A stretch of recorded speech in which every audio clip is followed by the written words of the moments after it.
Nizzy, and in this video you guys are going to be breaking down the Raptors' recent victory last night over the Golden State Warriors by a final score of 119-100, you guys. Now, we can't put too much weight into this game here, obviously playing pretty well. The bench unit for the Golden State Warriors in this one were the Toronto Raptors. The Golden State Warriors ended up having 8 players out for a variety of reasons, whether it be the protocols, or they're dealing with injuries, or they're resting on the second night of a back-to-back. I know Curry was on rest on the second night of a back-to-back there, so he didn't play. They didn't have Andrew Wiggins in the game. Draymond Green was out of the game. Jordan Poole was out of the game. I think the only starter, the guy who normally starts for them, who ended up playing in this game, was Kevin Looney.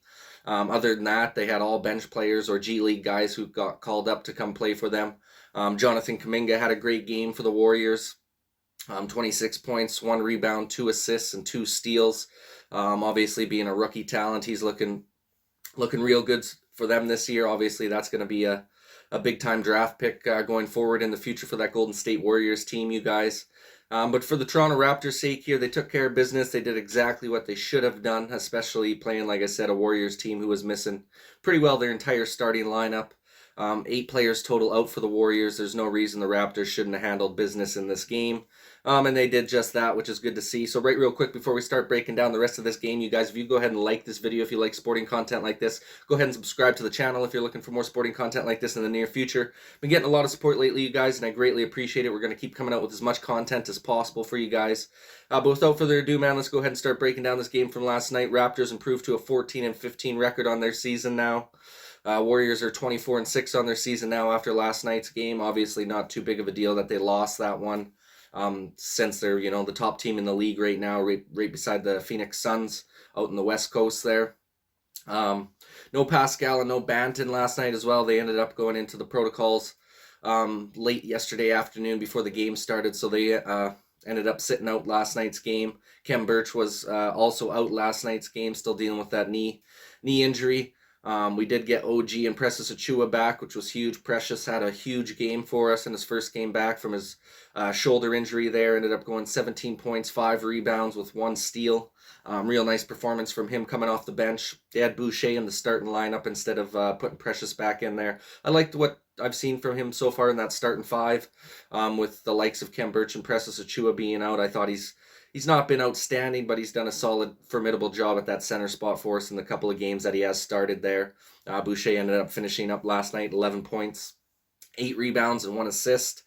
So not too shabby. Obviously, all the boys didn't have to play a lot of minutes last night as this game was over pretty early. The boys were able to close it out, have some of the bench players get some good quality minutes down the stretch there in that later in the game. Yuta had a nice game as well, 12 points, 4 rebounds, 2 steals and a block, so a nice game from Yuta coming off the bench as well. So you're getting some good bench production between him and Achiuwa. That's 17 points and 12 points right there. Svi pitched in 5 points and 3 boards for you as well. Malachi Flynn had 7 points, 1 rebound and 2 assists off the bench as well for you. I think Champagny played about 10 or 12 minutes as well. He had a couple points, a couple boards as well in the game. So nice to see everyone contributing, getting involved in the offense and the defense there. Fred VanVleet was oh so close to a triple-double in this one, you guys. 3 rebounds shy of having a triple-double. Ended up finishing off the night with 27 points, 7 rebounds, 12 assists, 3 steals, and a block. Obviously, he was the best player on the court last night. Had a phenomenal game, which is to be expected when you're playing, like I said, playing the bench unit of the Warriors. There should have been some guys having some great games. Scotty Barnes stepped up, had a real nice game alongside Freddy as well. Finishing his night off with 21 points, 8 rebounds, and 6 assists. The growth of Scotty Barnes has been outstanding to watch over the last few weeks and months, you guys, of this season. He just continues to get better and better. You're seeing more consistency with his mid-range game as well as his 3-point shooting. Obviously, his decision-making with the basketball is at a high level. He's a high IQ guy, making the right plays all the time, and just being more aggressive with a shot as of late, which is nice to see. He's really been, showing himself to be a bona fide scorer in this league. Definitely a guy who I think is going to be able to be averaging 25 plus points a game in his future here. I mean, he's already getting closer and closer to that 20 point per game mark. I think now the last 2 games he's had over 20 points. I think he had 23 points against the Nets. And now he's got 21 last night, so that's back-to-back games, 20 plus points for the Rook. Just doing a phenomenal job for this squad right now, stepping up as one of the leaders on the team. And you just love to see it, man. He brings that energy and that juice, exactly what we want to see on the squad there. And just the consistent play from Scotty as well. He's a very consistent player, which is a rarity to see for someone who's just a rookie in his first season in the NBA. But man, is it a treat watching this guy play. Glad he's a Toronto Raptor for sure. We'll go through some of the team stats to you guys. Raptors ended up finishing the night 50% field goal percentage from the field as a team. Held the Warriors down to 46%, which isn't that good. 46% still a pretty decent shooting stroke as a team, especially for their bench unit. I thought the Warriors actually did a pretty nice job in last night's game, keeping it a little bit closer than what it could have been. It could have been an easy 30-point, 35-point blowout. They did a nice job on keeping it under 20 points. Making it not look as too bad of a loss. Obviously, out-rebounding us helped them a little bit in that aspect as well. They out-rebounded us 47-41 on the glass last night. Our turnovers were huge, though. We only gave up 10 turnovers comparatively to their 20 in the game, so they doubled us in the turnover department. Obviously, our active hands on defense did a great job getting in the passing lanes. We ended up accumulating 13 team steals last night. They only had 5 steals as a team last night, so dusted them up in that department as well. 36% from the three-point line as a team, the Toronto Raptors were last night, you guys, and 65% from the free throw line. So the numbers weren't too crazy. Need to do a better job still of boxing out. Obviously, you don't want to get out-rebounded, especially when you're playing, a bench unit like the Golden State Warriors put out there last night. We should have been able to out-rebound these guys, in my opinion. But nonetheless, we were still able to win the game. So you can't pick it apart too much. Got the job done, did exactly what we should have been doing. We'll go through some of the Warriors' stat lines here. Like I said, Kuminga had 26 points, 1 rebound, 2 assists, and 2 steals. Nice game from him. He's looking like a real nice rookie. Gonna have a bright future ahead for this kid for sure. I really like the rookie Moses Moody as well. I believe he played for Arkansas when he was in college there. He hasn't had a lot of time playing up in the NBA this year, but he has, had his couple little spurts there. He ended up finishing last night's game with 11 points, 8 boards, and 3 assists. I liked what I seen from this guy too. I think he's going to be a real high quality player in the NBA for years to come as well. So I think that Golden State Warriors did a phenomenal job drafting those 2 guys this year. In the NBA draft, I think they're going to have 2 studs going forward in the future here to go alongside some of their already proven veteran players like Steph Curry, Klay Thompson when he comes back. Andrew Wiggins has had a real nice season for them so far this year as well.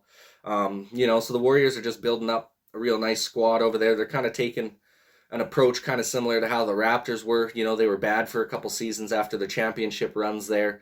They didn't panic and sell the whole franchise away. They decided to just build from within, draft high quality players, develop those players, and you can see they're starting to reap the benefits and rewards of their hard work and their smart decisions over the last couple of years, struggling, not being able to be like a high quality team.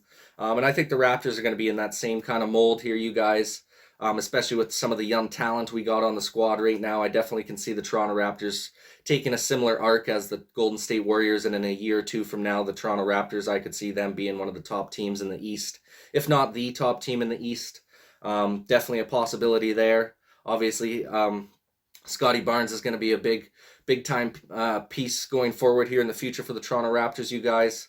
We got the Orlando Magic coming up on Monday. Should be an easy win right there. I mean, no win's technically easy in the NBA. You never know. You can get beat any night. But the Magic have definitely been struggling this year. They're dealing with a bunch of injuries to their team as well. So the Toronto Raptors need to start putting together a stretch of wins here, try and get above 500. It's going to be a good opportunity to get to 500, improve to 15-15 on Monday night against the Orlando Magic. Hopefully we can pull out the dub there. And then the Warriors got Sacramento Kings coming up on Monday for their schedule. Should be a victory for them as well. I'm assuming they'll have a bunch of their players back as well in that game that were missing the game against the Raptors last night. So that pretty well wraps her up for this video, you guys. 119-100 victory for the Toronto Raptors. Handled business as we expected them to handle business when you're playing basically the Warriors bench unit. No doubt we should have won the game. Glad the boys were able to pull through and get it done. Just get ready for Orlando Magic on Monday, you guys. Enjoy some Sunday football here. I would love to get your guys' opinion in the comments section down below. How do you think the Raptors fared in last night's game? What do you think our chances are in going on a little win streak stretch here to finish off the 2021 year, you guys, at the end of December here. Would love your guys' opinion in the comments section down below. And please go ahead and like this video if you like sporting content like this. Go ahead and subscribe to the channel if you're looking for more sporting content like this in the near future. Thank you guys so much for watching, man. And this is Mizzy with Mizzy Sports Channel.